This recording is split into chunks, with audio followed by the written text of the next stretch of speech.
ছাত্রছাত্রীরা, এর আগের এপিসোডে যে ডাল্টনের আংশিক চাপের সূত্র আমি বলেছিলাম তোমাদের, সেটা নিশ্চয়ই তোমরা খুব ভালোভাবে প্র্যাকটিস করেছো। তো আজকে আমি প্রথমে যেটা জানবো সেটা হচ্ছে ডাল্টনের আংশিক চাপ সূত্র। এটা তো আমরা জেনেছি, তো আংশিক চাপটা কিভাবে নির্ণয় করা হয়, ক্যালকুলেশন অফ পার্সিয়াল প্রেশার, এটা আমরা কিন্তু জানবো। এটা জাস্ট প্র্যাকটিক্যাল বিষয়। Calculation of partial pressure, calculation of partial pressure, কী করে আংশিক চাপ নির্ণয় করা হয় সেটা আমরা জানবো। ক্যালকুলেশন অফ পার্সিয়াল প্রেশার, দেখো ক্যালকুলেশন অফ পার্সিয়াল প্রেশার করতে গেলে আমাকে একটা কন্টেনার নিতে হবে। সেই কন্টেনারটা এরকম কন্টেনার নিতে হবে, মানে একটা দুটো কন্টেনার যুক্ত আছে, এরকম একটা নল নিতে হবে, এইরকম একটা পাত্র নিতে হবে। এবং দেখো এই দুটো পাত্রের মধ্যে এখানে একটা স্টপকক আছে। এই স্টপককটা খুলে দিলেই এই দুটো পাত্রের মধ্যে যদি কোনো গ্যাস থাকে সেই গ্যাসগুলো কিন্তু মিশে যাবে। দেখো এই পাত্রটাকে আমি বলছি 1 নম্বর পাত্র, আর এই পাত্রটাকে আমি বলছি 2 নম্বর পাত্র কন্টেনার। তো এই 1 নম্বর পাত্রের মধ্যে ধরো একটা কোনো গ্যাস ফিল্ড আপ আছে, একটা এ গ্যাস ফিল্ড আপ আছে, এ গ্যাস। এবং এ গ্যাসটা এখানে এ গ্যাস আছে, এ গ্যাস ফিল্ড আপ আছে। এবং এ গ্যাসের যে প্রেশার, সেই প্রেশারটাকে আমি ধরছি এখানে P1 আমি প্রেশারটা ধরছি P1। এবং এই যে কন্টেনার এর ভলিউমটাকে আমি ধরছি V1, P1 V1। এবার দেখো এই গ্যাস, এবার এটাকে আমি আস্তে আস্তে করে এই স্টপককটাকে খুলে দিলাম। স্টপককটাকে খুলে দিলে কি হবে, এই গ্যাসের কণাগুলো এই দিকে চলে আসবে, এই দিকে চলে এসে এই দিকের কণা, এই দিকে এটা ফিল আপ হবে, এবং এটা ফিল আপ হবে। এবং এই গ্যাসের যে এই দিকের পোর্শনটার, এই কন্টেনারটার যে ভলিউমটা, সেই ভলিউমটা হচ্ছে V2, এটা হচ্ছে V2। এবার দেখো, এবার এইখানে যে কন্টেনারটা, এখানে যে এই অবস্থায় এই গ্যাসের মোট, তাহলে এই এখন এই যখন কন্টেনারের এই আমি স্টপককটা খুলে দিয়েছি, এখন এ গ্যাসের মোট আয়তনটা কত হবে? মোট আয়তনটা হবে গোটাটারই সমান, গোটা অংশটারই সমান, অর্থাৎ এ V1 এবং V2 এইটা টোটাল আয়তনটার সঙ্গে সমান। তাহলে এখন বর্তমানে এ গ্যাসের এই অবস্থায় এ গ্যাসের প্রথমে ভলিউম ছিল V1, এবার কন্টেনার খুলে দেওয়ার পরে এই গ্যাসটা তো এখানে চলে এলো, টোটাল ভলিউমটা। তাহলে এই গ্যাসের নতুন আয়তনটা কি হবে, বর্তমান আয়তন কি হবে? এই গ্যাসের বর্তমান আয়তন হবে এই VA প্লাস VB, এই দুটো পাত্রের আয়তনের সঙ্গে সমান। হ্যাঁ, মাঝখানে কোনো কিছু গ্যাস থাকবে সেটাকে নেগলিজেবল হিসেবেই ধরছি, নেগলেক্টেড। সুতরাং এটা V1 আর V2, এই গ্যাসের বর্তমান আয়তন VA প্লাস VB, এটা বলেই ধরছি। আর এই নতুন অবস্থায় এই গ্যাসের চাপ, এই গ্যাসের তো একটা চাপ থাকবে, সেই চাপটাকে আমি ধরে নিচ্ছি PA। নতুন অবস্থায় বর্তমান আয়তন VA BB, এবং চাপ হচ্ছে PA বর্তমান। তাহলে দেখো, তাহলে আমরা তো এখান থেকে একটা ফর্মুলা প্রয়োগ করতে পারি, P1 V1 = P2 V2। এই ফর্মুলা তো আমরা জানি বয়েলের সূত্র অনুযায়ী। তাহলে বয়েলের সূত্র অনুযায়ী এখানে P1 V1 এটা পেয়েছি। আর P2, এখন বর্তমান চাপটা কি? বর্তমান চাপটা হচ্ছে PA, কারণ এখানে PA। আর V2টা কি? V2টা হচ্ছে VA প্লাস VB, এটা হচ্ছে V2। তাহলে দেখো এইটা আমি পেতে পারি যে P1 V1 = P2 V2। বর্তমান P2 V2 মানে লাস্ট, মানে ফাইনাল যে প্রেসারটা, ফাইনাল প্রেসারটা কি হলো? PA। আর ফাইনাল ভলিউমটা কি হলো? VA plus VB। তাহলে এখানে P1 V1 = PA VA plus VB, এটা একটা পেলাম ফর্মুলা। এবার দেখো, এবার আমি উল্টো দিক থেকে শুরু করি। এবার দেখো, আমি উল্টো দিক থেকে শুরু করি। ধরো এই পাত্রটার মধ্যে আমি এইখানের মধ্যে আমি ধরো এই উল্টো দিক থেকে শুরু করে আমি আরেকটা গ্যাস নিয়েছি। ধরো আবার নতুন অবস্থাতে আমি একটা গ্যাস নিয়েছি, সেই গ্যাসটা হচ্ছে B গ্যাস, এই গ্যাসটা হচ্ছে B গ্যাস। এবং B গ্যাস আছে বলে এখানে B এর একটা প্রেসার থাকবে। সেই B গ্যাসের এখানে প্রেসারটাকে তখন আমি ধরে নিচ্ছি, এই অবস্থায় প্রেসারটাকে, B গ্যাসের যে একটা প্রেসার থাকবে, সেই প্রেসারটাকে আমি ধরে নিচ্ছি P2, প্রেসারটাকে P2 ধরে নিচ্ছি। এবার এবার এখানে বি গ্যাসের কণাগুলো এদিক ওদিক ওদিক ওদিক করে প্রেসার দেবে। এবার এই এই যে স্টপ ককটা আমি যদি খুলে দিই, খুলে দেওয়ার পরে কি হবে, বি গ্যাসটা তখন এই দিকে চলে আসবে, এই দিকে চলে আসবে, এবং চলে আসার পরে এই বি গ্যাসের, যদি এই বি গ্যাসের আয়তন কত হবে, আয়তন, আচ্ছা ভি গ্যাসের আয়তন হবে, আচ্ছা এখানে দাঁড়াও, এই বি গ্যাসের আয়তন হচ্ছে এখানে, আমি করছি এটা, আচ্ছা এটা হচ্ছে এটা V1 V2, এই আয়তনটা তো V1 আর V2 হবে, V1 আর V2 হবে এই আয়তনটা, অর্থাৎ এখানে আয়তনটা আমি করছি এই V1 আর V2, এই আয়তনটা V1 V2 করছি, তাহলে বুঝতে সুবিধা হবে। তাহলে বি গ্যাসের ধরো আমি আগেরটাই কি ছিল, আগেরটাই ছিল তাহলে এ গ্যাসের আয়তনটা কত হয়েছিল, এই গ্যাসের আয়তনটা আমি V1 আর V2 র সমষ্টি, আগেরটা লিখেছিলাম V1 আর VB, সেটাতে একটু গন্ডগোল হচ্ছে, তোমরা V1 V2 ধরেই ক্যালকুলেশন করো। এবার আমি বি গ্যাস নিয়েছি, তো বি গ্যাসটা এই V2 কন্টেনারে নিয়েছি, V2 এবং V2টা কন্টেনারে নিয়েছি, এবং V2র ক্ষেত্রে এখানে প্রেসারটা বলছি, এখানে প্রেসার যেটা আছে এটা হচ্ছে P2 V2, অর্থাৎ এবার যদি এটা যদি খুলে দিই, এই স্টপ ককটা খুলে দিলে কি হবে, এই বি গ্যাসটা টোটালটা এই দিকে চলে আসবে, টোটালটা আমরা সরিয়ে যাবে আর কি, সরিয়ে গিয়ে বি গ্যাসের বর্তমান আয়তন কি হবে, এটা তো V2 ছিলই, এবার V2 র সঙ্গে সঙ্গে এটা V1 ও যোগ হয়ে যাবে, V1 পাত্রের আয়তনে ছড়িয়ে পড়বে, এবং তখন আমি চাপটা ধরছি তখন PB, partial pressure of B, যখন চাপটাকে ধরছি এই বি এর PB। তাহলে দেখো প্রথম অবস্থার প্রেসার কি ছিল, ছিল P2, ভলিউম কি ছিল, ভলিউম হচ্ছে V2, আর বর্তমান প্রেসার হচ্ছে PB মানে এই কন্টেনার খুলে দেওয়ার পরে বি গ্যাসের রেসপেক্টে, এবং আয়তন হচ্ছে V1 প্লাস V2, বাস এটা বয়েলের সূত্র অনুযায়ী তাই করছে, তাই হওয়ার কথা। P1 V1 এটা হচ্ছে ইনিশিয়াল, আর P2 V2 এটা হচ্ছে ফাইনাল প্রেসার এবং ফাইনাল ভলিউম। এবং এই দুটো গ্যাসকে এবার ধরো, এবার থার্ড কন্ডিশন আমি কি করব, এটা শর্ত 1-এ আমি এরকম একটা গ্যাস রেখেছিলাম, শর্ত 2-তে মানে কন্ডিশন 2-তে আমি বি গ্যাসটা এই দিকে রেখেছিলাম, থার্ড কন্ডিশনে আমি কিন্তু এই দিকেও এ গ্যাস রাখবো, এইদিকে এ গ্যাস আর এইদিকে বি গ্যাস রেখে, এটা এটা ফার্স্ট কন্ডিশনে এই ফর্মুলা পেয়েছি, ফার্স্ট কন্ডিশনে, সেকেন্ড কন্ডিশনে এই ফর্মুলা পেয়েছি, থার্ড কন্ডিশনে আমি দুটো গ্যাসকেই দুটো পাত্রে রেখে দেবো, এই গ্যাসকে এই দিকের পাত্রে রাখবো, বি গ্যাসকে ওই দিকের পাত্রে রাখবো। বি গ্যাসকে যদি এই দিকের পাত্রে আর ওই দিকের পাত্রে রাখি, তাহলে টোটাল প্রেসারটা কি হবে, এই যে ফাইনাল যে প্রেসারটা, পি এর যে ফাইনাল প্রেসার PA,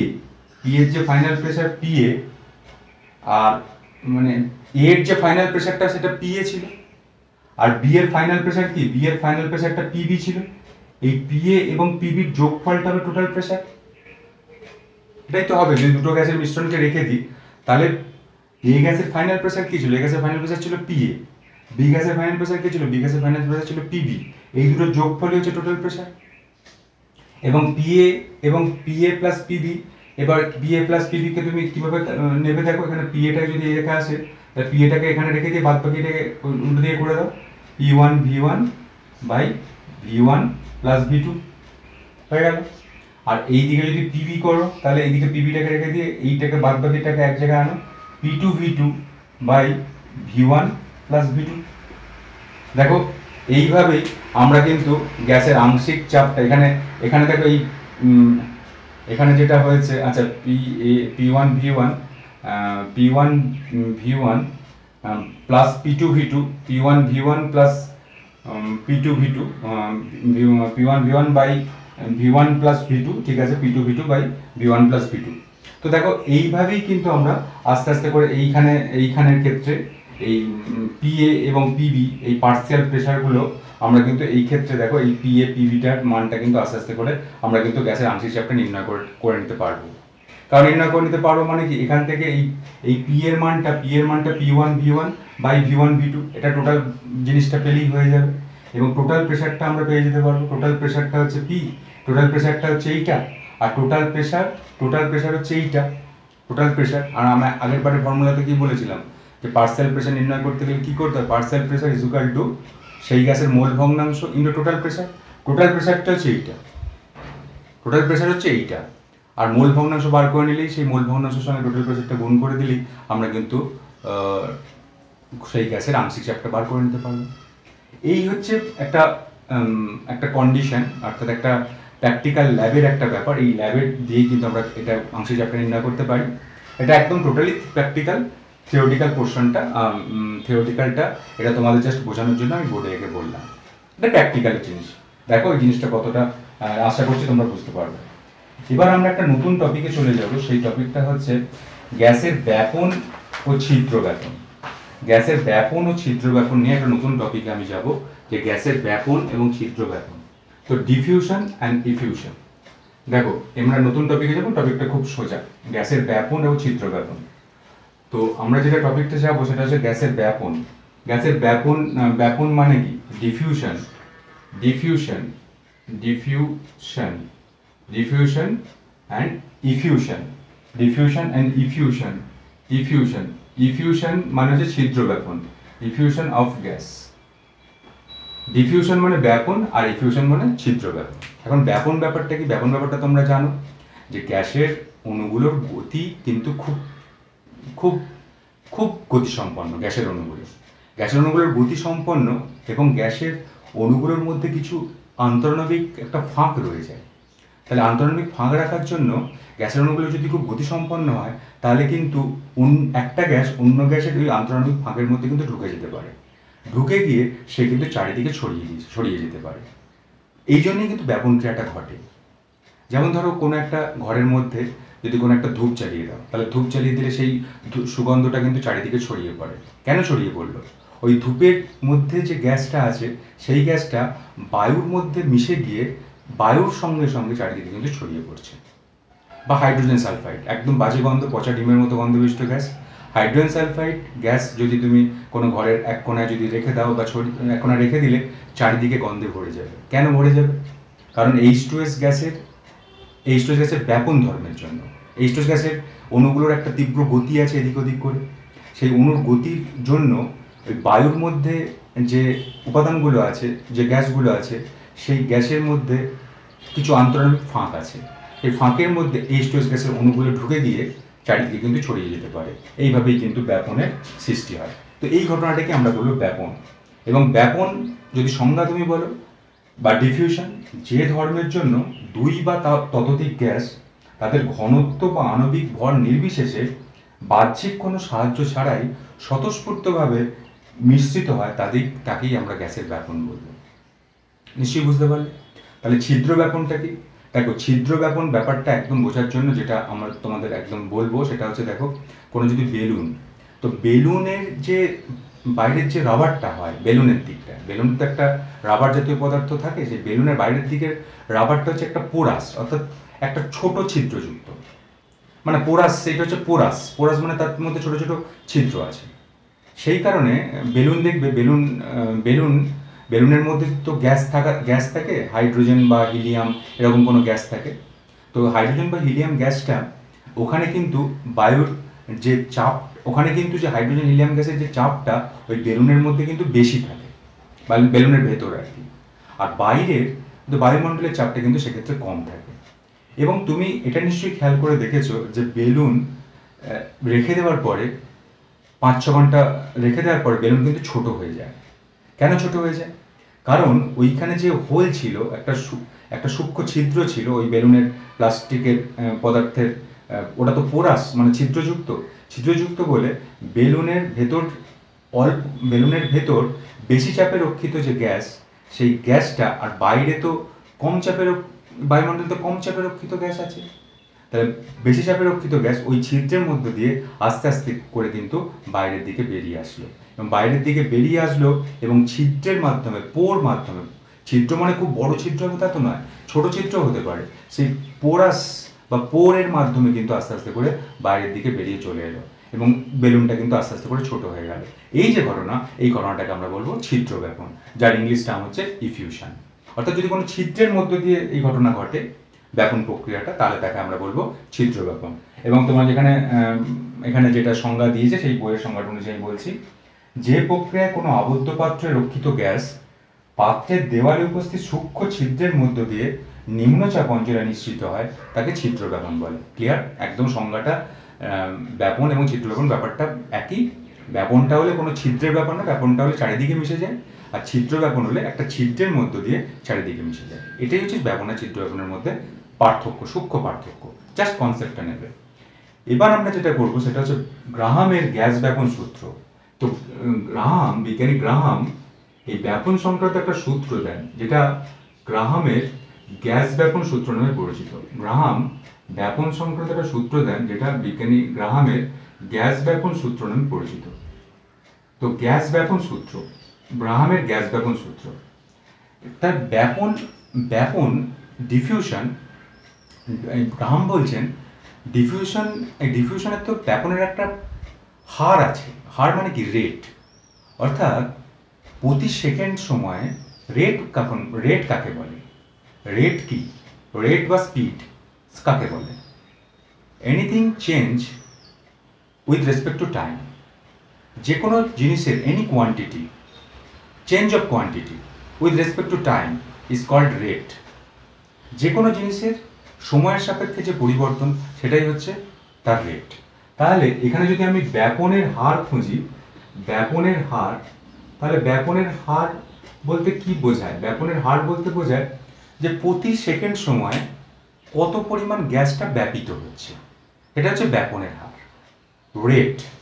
তাহলে এই ব্যাপনের হারটাকে গ্রাহাম বললেন রেট, আর রেট অফ গ্যাস। এখানে ব্যাপনটা তো গ্যাসের পক্ষে হয়, তাহলে ব্যাপনের হারটাকে গ্রাহাম বলেন আর বা ব্যাপনের হার, অর্থাৎ প্রতি সেকেন্ডে কত পরিমাণ গ্যাস নিঃসৃত হচ্ছে, এটা হচ্ছে ব্যাপনের হার।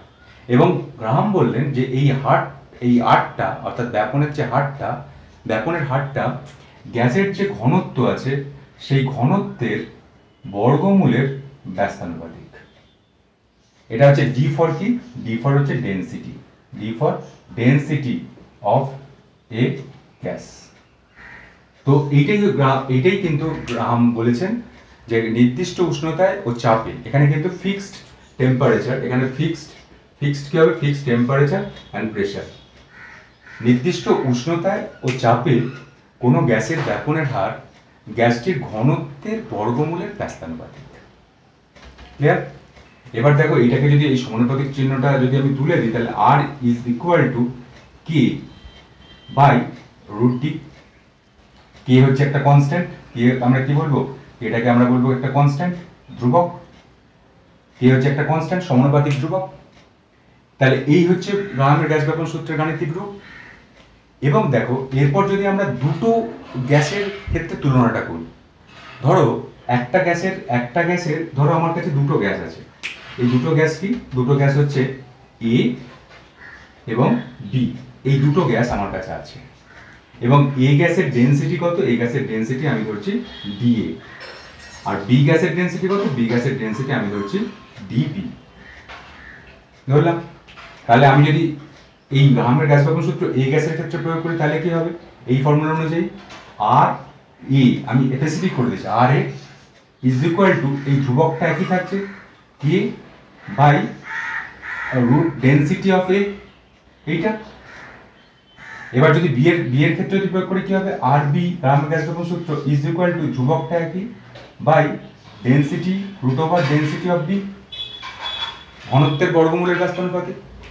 এবার যদি তুমি আর এ বাই আর বি করো, আর এ বাই আর বি যদি করো, তাহলে কি পাবে? আর এ বাই আর বি করলে কে বাই আচ্ছা এরকম করছি দেখো, আর এ বাই আর বি যদি করো তাহলে কি আসবে? K by root over D A by K by root over D B, density of B. এবার এই কেটে আর কেটে কেটে গেল, তাহলে কি আসছে দেখো, তাহলে উপরে আসছে কি? Root over DB by root over D A. তাহলে এটা দুটো গ্যাসের ক্ষেত্রে তুলনা হয়ে গেল। রেট অফ এ মানে rate of diffusion of A বা rate by rate of diffusion of B is equal to root under the root density of B by density of A. এবার দেখো, এই যে ঘনত্বটা, এই ঘনত্বটা কিন্তু বাষ্প ঘনত্বের সঙ্গে সমানুপাতিক। যে কোনো গ্যাসের ঘনত্ব তার বাষ্প ঘনত্বের সঙ্গে সমানুপাতিক।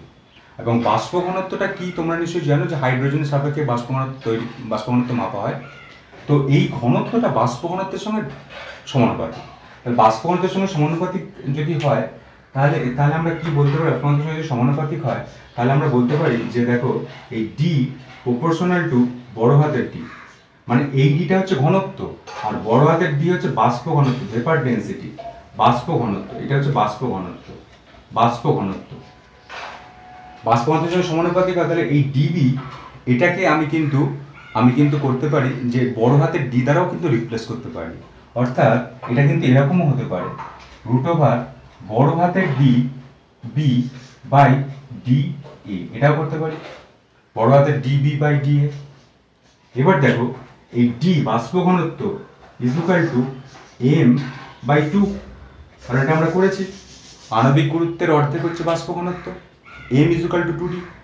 তাহলে এক্ষেত্রে ডিবি ক্ষেত্রে আমরা এটা প্রয়োগ করতে পারি না যে molecular mass of b/2 by molecular mass of a/2 √ তাহলে এই দুই যদি কেটে যায় তাহলে কি আসছে? তাহলে দেখো এখানে যেটা আসছে সেটা একদম ফাইনাল যেটা আসছে সেটা কি? ফাইনাল যেটা আসছে সেটা হচ্ছে ব্যাপনের হার rate of A, rate of diffusion of A by rate of diffusion of B = দেখো এইদিকে কি পেলাম? mb by ma। অর্থাৎ এখান থেকে একদম পরিষ্কার যে গ্যাসের, তাহলে এখানে দেখো এখান থেকে একদম পরিষ্কার যে রেট যদি একটা কোনো একটা কোনো আণবিক ভরের যদি আমি রেসপেক্টে করি, rate inversely proportional to molecular mass. অর্থাৎ যে গ্যাসের মলিকুলার মাস যত বেশি সেই গ্যাসের রেট অফ ডিফিউশন তত কম। সেটাই তো হওয়া উচিত। যে গ্যাস যত হালকা সেই গ্যাসের রেট অফ ডিফিউশন তত বেশি। ব্যস্তানুপাতিক সম্পর্ক মলিকুলার মাসের সঙ্গে, এটাই তো হওয়া উচিত। যে গ্যাস মানে ধরো যার ধরো ওজন বেশি, সে কি খুব সহজেই চলতে ফিরতে পারবে না? তার গতিবেগটা, তার রেটটাও কম হবে। সেটাই তো সিম্পলভাবে ফোকাস করেছে। সুতরাং দেখো একদম নিশ্চিতভাবে আমি কিন্তু যে রেট অফ ডিফিউশন মানে রেটের সঙ্গে মানে ব্যাপনের হারের সঙ্গে আমি কিন্তু আণবিক ভরের একটা কিন্তু সম্পর্ক পেয়ে গেলাম। এবং ব্যাপনের হারের সঙ্গে আণবিক ভরের কিন্তু একটা ব্যস্তানুপাতিক সম্পর্ক কিন্তু বর্তমান। ক্লিয়ার থাকবে? এটা তাহলে তোমরা পরিষ্কার করবে। এইবার দেখো তাহলে এখান থেকে আমরা যেটা পেয়েছি তাহলে এখান থেকে আমরা যেটা পেলাম মূল যে ব্যাপারটা এখান থেকে আমাদের অঙ্ক করতে হবে সেটা হচ্ছে গ্রাহামের গ্যাস ব্যাপন সূত্রটা বললাম। এখান থেকে আমাদের অঙ্ক করতে হবে যে RA by RB = √MB by MA। এটা হচ্ছে আমাদের মূল ফর্মুলা। আলটিমেট এই ফর্মুলা দিয়ে অঙ্ক করতে হয়। এবার কিছু ছোটখাটো অনুসিদ্ধান্ত এর মধ্যে আছে, এই ছোটখাটো অনুসিদ্ধান্তগুলো আমরা করব। দেখো আমরা যদি এক্ষেত্রে আমরা দুটো জিনিস নেব। আচ্ছা, এখানে কিন্তু এটা ব্যাপনের ক্ষেত্রেও প্রযোজ্য।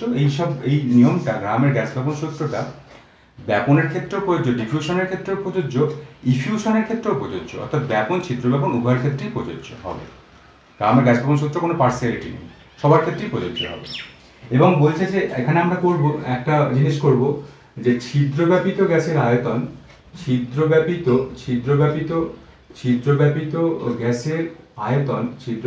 গ্যাসের আয়তন ও আণবিক ভরের মধ্যে সম্পর্ক। ছিদ্রব্যাপিত গ্যাসের আয়তন ও আণবিক ভরের মধ্যে সম্পর্ক। ছিদ্রব্যাপিত গ্যাসের আয়তন ও আণবিক ভরের মধ্যে সম্পর্ক, এই ব্যাপারটা আমরা বার করব।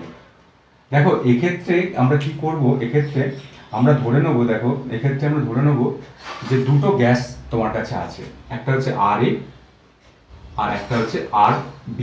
এই দুটো গ্যাস আছে এবং তাদের রেট কি? তাদের রেট অফ ডিফিউশন বা ইফিউশন এটা হচ্ছে RA, আর rate of diffusion of B মানে সেটা হচ্ছে RB। অর্থাৎ দুটো গ্যাসের ব্যাপনের বা ছিদ্র ব্যাপনের হার হচ্ছে, এটা হচ্ছে একটা RA এবং একটা হচ্ছে RB, এটা ধরে নিয়েছি। এবার দেখো টাইমটা এখানে যদি ফিক্স করে দিই, সময়টা টাইম হচ্ছে ফিক্স যদি করে দিই, তাহলে RA মানে কি? RA মানে কত ভলিউমের গ্যাস নির্গত হলো, এটা V of A divided by time. সেটাই তো আমি বলে আসছি যে any quantity change with respect to time, change of any quantity with respect to time is called rate. তো রেট অফ, এটা তো একটা রেট, অর্থাৎ ব্যাপনের হার। সেই ব্যাপনের হারটা কী হবে? ব্যাপনের হারটা হবে কতটা পরিমাণ গ্যাস ব্যাপিত হচ্ছে উইথ রেসপেক্ট টু টাইম। এই টাইমটাকে ফিক্স করে রেখেছি, অর্থাৎ এই টাইমটা হচ্ছে একই সময়। এই দুটো গ্যাসের ক্ষেত্রে আমি কম্পেয়ার করবো একই সময়। ধরো যদি 10 মিনিট ধরি 10 মিনিট, যদি 20 মিনিট ধরি 20 মিনিট, তাহলে এখানে আরবি ইজ ইকুয়াল টু কি? RB is equal to volume of B divided by time. ঠিক আছে, এবার তুমি আর এ বাই আরবি করো। আর এ বাই আরবি যদি করো তাহলে কি আসবে? এই টাইমটা কেটে যাবে, আলটিমেট আসবে কি? আলটিমেট আসবে ভি এ বাই ভিবি। তাহলে এই আর এ বাই আরবি, এখানে আর এ বাই আরবির জায়গায় তুমি ভি এ বাই ভিবি বসাও, তাহলে এখানে কি পাবে? V A by V B is equal to root over M B by M A. অর্থাৎ এটা থেকে কি প্রমাণিত হচ্ছে? অর্থাৎ এখানে ছিদ্রযুক্ত গ্যাসের আয়তন inversely proportional to molecular mass. যার মলিকুলার মাস যত বেশি, তার ছিদ্রযুক্ত গ্যাসের আয়তন তত কম। দেখো, ছিদ্রযুক্ত গ্যাসের আয়তন ভলিউমের সঙ্গে আণবিক ভরের সম্পর্ক ব্যস্তানুপাতিক সম্পর্ক। এখান থেকে তো এই ফর্মুলাটাই বেরিয়ে আসছে। অর্থাৎ ছিদ্রযুক্ত গ্যাসের আয়তন যার যত বেশি, তার মলিকুলার মাসটা তত কম। বা তুমি এরকম বলতে পারো, যার মলিকুলার মাসটা যত কম, তার ছিদ্রযুক্ত গ্যাসের আয়তন তত বেশি হবে। এক্ষেত্রেও সে একই কনসেপ্ট। যদি কেউ ভারী হয়, মোটা হয়, তাহলে সে কি সহজেই ছিদ্রযুক্ত হতে পারবে? তার কি মলিকুলার মাস যদি বেশি হয়, সে তো একটা ভারী, সে তো বেরিয়ে যেতে তার তো পারবে না। সুতরাং সেটাই বলছে, যার মলিকুলার মাসটা কম সে সহজে বেরিয়ে যাবে, আর যার মলিকুলার মাসটা বেশি সে কিন্তু তত আয়তন কিন্তু বার করতে পারবে না। এটাই হচ্ছে একটা সম্পর্ক। আচ্ছা, দ্বিতীয়টা দেখো। আচ্ছা, দ্বিতীয় ব্যাপারটা ছিদ্রযুক্ত গ্যাসের প্রয়োজনীয় সময় ও আণবিক ভরের মধ্যে সম্পর্ক। এটা ছিদ্রযুক্ত গ্যাসের, আমরা দ্বিতীয়টা করব প্রয়োজনীয় সময়। ছিদ্রযুক্ত গ্যাসের প্রয়োজনীয় সময় ও আণবিক ভরের মধ্যে সম্পর্ক। তো এক্ষেত্রে আমরা কি করব? এক্ষেত্রে ভলিউমটাকে ফিক্স করব। এই ভলিউমটাকে, এক্ষেত্রে একই জিনিস হয়, ভলিউমটাকে যদি ফিক্স করো, তাহলে এখানে আমি টাইমটাকে এখানে দিচ্ছি টাইম অফ ই, আর এখানে টাইম অফ বি। এই ভলিউমটাকে আমি ফিক্স করেছি। অর্থাৎ দুটো গ্যাসের রেট অফ ডিফিউশনে বা রেট অফ ডিফিউশনে দুটো গ্যাসেরই একই পরিমাণ ভলিউম, কিন্তু ধরো টি এ টাইমে সে তার সেই গ্যাসটার কতটা পরিমাণে ছিদ্রব্যাপিত হলো বা কতটা পরিমাণে ব্যাপিত হলো গ্যাসটা, এটা হচ্ছে ভলিউম, একই ভলিউম। এটার ক্ষেত্রে ভলিউম যা একই পরিমাণ, এটার ক্ষেত্রে একই পরিমাণ। আমি ধরে নিলাম, সাপোজ ধরে নিয়েছি। তাহলে দেখো, এক্ষেত্রে যদি আর এ বাই আরবি করি, আর এ বাই আরবি তাহলে কোনটা কাটা যাচ্ছে? দেখো, এই ভলিউমটা কাটা যাচ্ছে। কাটা গেলে উপরে কিন্তু টিবি আসবে, আর নিচে কিন্তু টিএ আসবে। তুমি নিচে করবে, এবং এটা দেখো, এখানে আর এ বাই আরবির জায়গায় তুমি টিবি বাই টিএ বসাও। আর এ বাই আরবির জায়গায় টিবি বাই টিএ বসাও। T B by T A is equal to under the root mass of B by mass of A. এবার তো এখান থেকে কি সম্পর্ক দাঁড়াচ্ছে? দেখো, এখান থেকে টিবি সমানুপাতিক। টিবি ইজ ইকুয়াল টু সমানুপাতিক আন্ডার সমানুপাতিক। দেখো, টিভির সঙ্গে এমবিটা সমানুপাতিক হবে। এখান থেকে যদি ফর্মুলা বেরোয়, এমবি সমানুপাতিক। অর্থাৎ এটা থেকে কি বোঝা যাচ্ছে? এটা থেকে বোঝা যাচ্ছে যে যার মাস যত বেশি, সেই সব গ্যাসের ক্ষেত্রে ছিদ্রব্যাপিত হওয়ার টাইমটাও কিন্তু বেশি হবে। আর যার মাস যত কম, ছিদ্রব্যাপিত হওয়ার যে টাইমটা, সেক্ষেত্রে কিন্তু কম হবে। তো এটাই হচ্ছে সম্পর্কের মাধ্যমে কিন্তু এটাই বোঝানো যায়। আর আগের বারে আমার মনে হয় যে সম্পর্কটা যেটা করলাম, সেই সম্পর্কটা হয়তো রুটটা দেওয়া হয়নি। তো আগের বারে তোমরা যে লিখেছো, সেই সম্পর্কটা রুটটা দেওয়া নেই। ধরো, এখানে যে সম্পর্কটা করলে, সেটা হচ্ছে যে যেটা আমি করলাম যে ভিএ এখানে proportional to under the root M A, এটা করবে, রুট ওভারটা দিয়ে নেবে। একই জিনিস, ব্যস্তানুপাতিক সম্পর্কটা তো ব্যস্তানুপাতিক, এই সম্পর্কটা আমি বললাম। তো এই যে এটা হচ্ছে একটা কিছু অনুসিদ্ধান্ত, কিন্তু মূল যে সমস্যাটা এইটা হচ্ছে কিন্তু আমাদের মূল গ্রাহামের গ্যাস-পাপন সূত্রের ফর্মুলা কিন্তু এখান থেকে কিন্তু অঙ্ক করতে হবে। আর এই জায়গাগুলো তোমাদের তো নিশ্চয়ই একটু কমন সেন্স অ্যাপ্লাই করলে এই জায়গাগুলো তো তোমরা করতে পারবে, এটা ভালো করে করবে। আচ্ছা, এবার দেখো যেটা আমরা করব যে এই ফর্মুলার কিছু অঙ্ক করব, অঙ্ক করে আমরা অঙ্ক করলে এখানটা ক্লিয়ার হয়ে যাবে যে এখানে দেখো, এখানে যে আরেকটা বলেছে গ্যাস ব্যবহারের পরীক্ষা কিছু করার দরকার নেই, এটা একদম পুরোপুরি প্র্যাকটিক্যালের জিনিস, এটা প্র্যাকটিক্যালে হয়। আমরা এখান থেকে অঙ্ক করব এই ফর্মুলা থেকে। দেখো একই অঙ্ক বলছে, 1 নম্বর অঙ্ক, একটি সূক্ষ্ম ছিদ্র দিয়ে বলছে, একটি সূক্ষ্ম ছিদ্র দিয়ে এ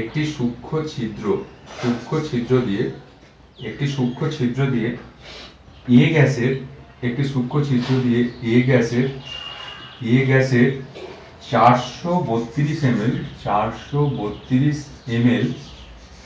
বেরিয়ে যেতে 432 ml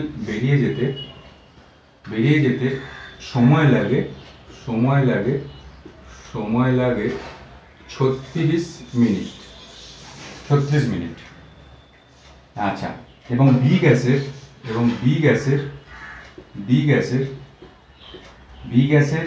288 ml বেরিয়ে যেতে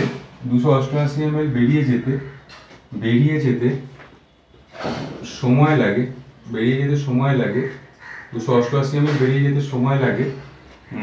48 মিনিট। বি এর আণবিক ভর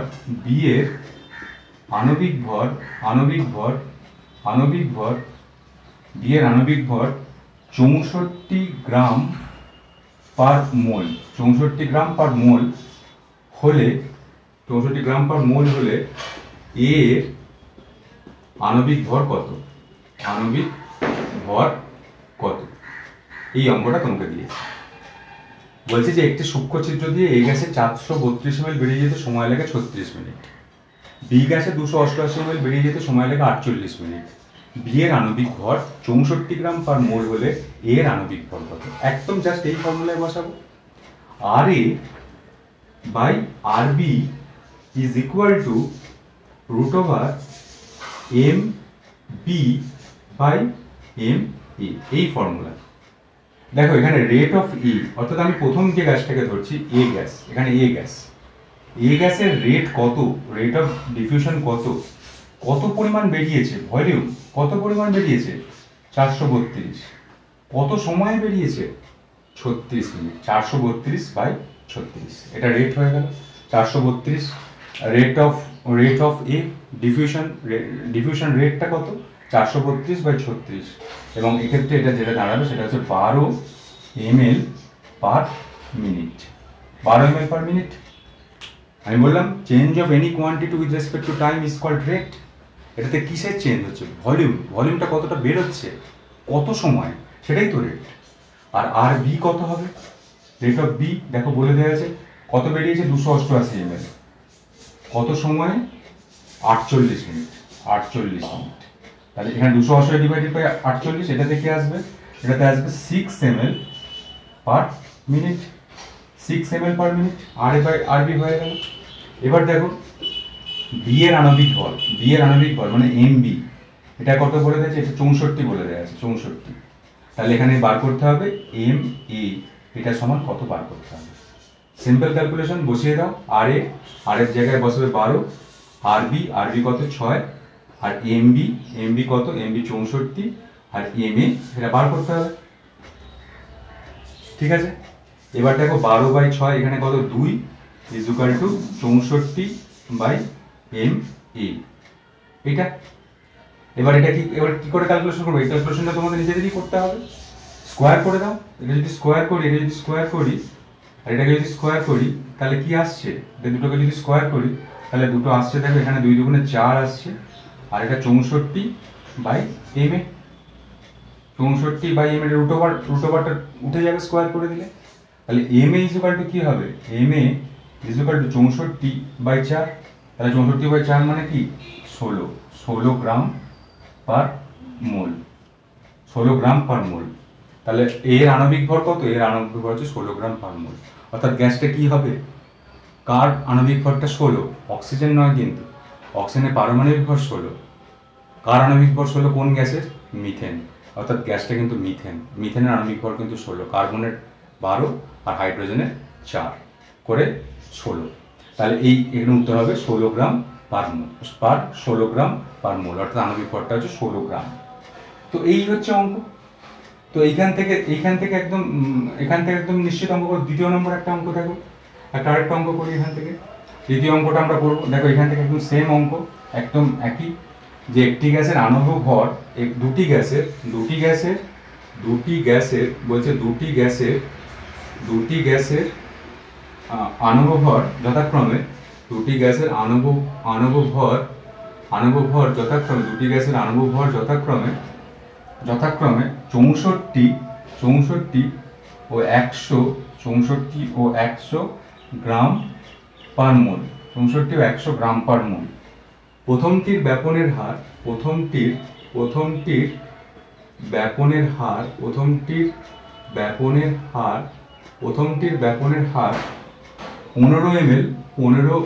ml per second, 15 ml per second হলে অপরটির ব্যাপনের হার কত? অপরটির ব্যাপনের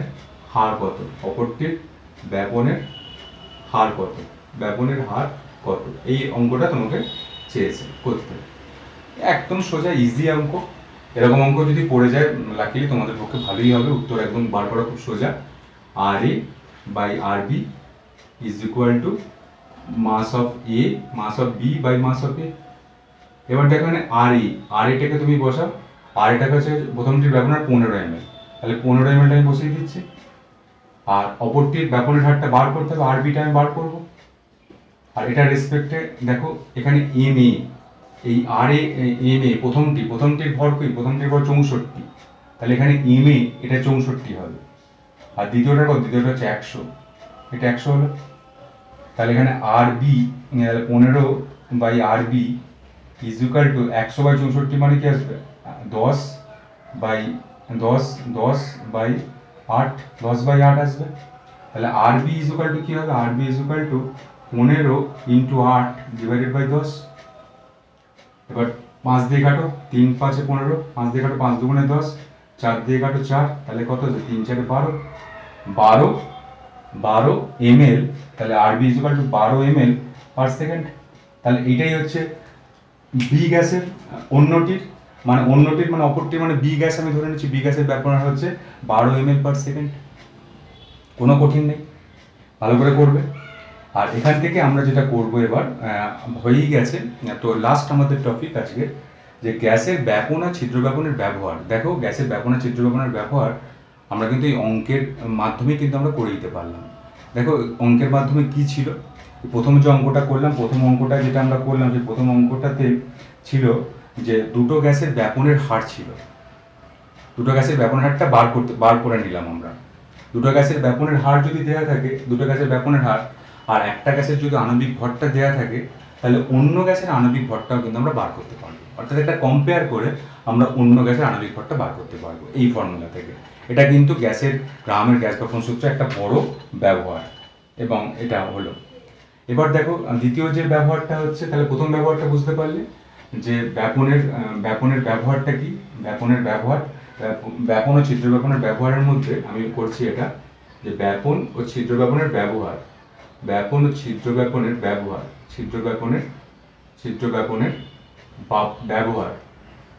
ব্যবহারের মধ্যে প্রথমটা যেটা বললাম বুঝতে পারলে, আণবিক ভর নির্ণয়। আণবিক ভর, কোনো গ্যাসের আণবিক ভর গ্যাসের বার করা যাবে। আণবিক ভরটা তুমি বার করতে পারবে। গ্যাসের আণবিক ভরটা বার করা যাবে এই ফর্মুলা দিয়ে, কারণ এই দুটো রেট একই থাকবে। এই দুটো রেট জানা থাকবে, জানার পরে একটা যদি মলিকুলার মাস পাও, অন্যটা মলিকুলার মাস বার করতে পারবে। এটা তো আমরা অঙ্কতে করলাম। দ্বিতীয়টা, আচ্ছা, মিশ্রণ থেকে উপাদানগুলোর পৃথকীকরণ। দুটি গ্যাসের মিশ্রণ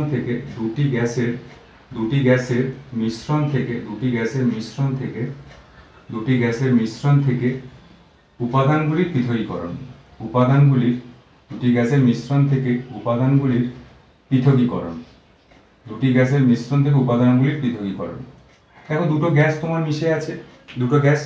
এবার তুমি ওখানে একটা ছিদ্র ব্যাপনের ব্যাপারটা করলে, এবং ছিদ্র ব্যাপনের ব্যবস্থাটা তুমি যদি করে দাও এই মিশ্রণের মধ্যে দিয়ে, তাহলে কি হবে, যে গ্যাসটা হালকা সেই গ্যাসটার রেট অফ ইফিউশন বেশি হবে, অর্থাৎ যে গ্যাসটা ভারী সেই গ্যাসের তুলনায় বেশি পরিমাণে বেরিয়ে আসবে, বেশি পরিমাণে বেরিয়ে আসবে।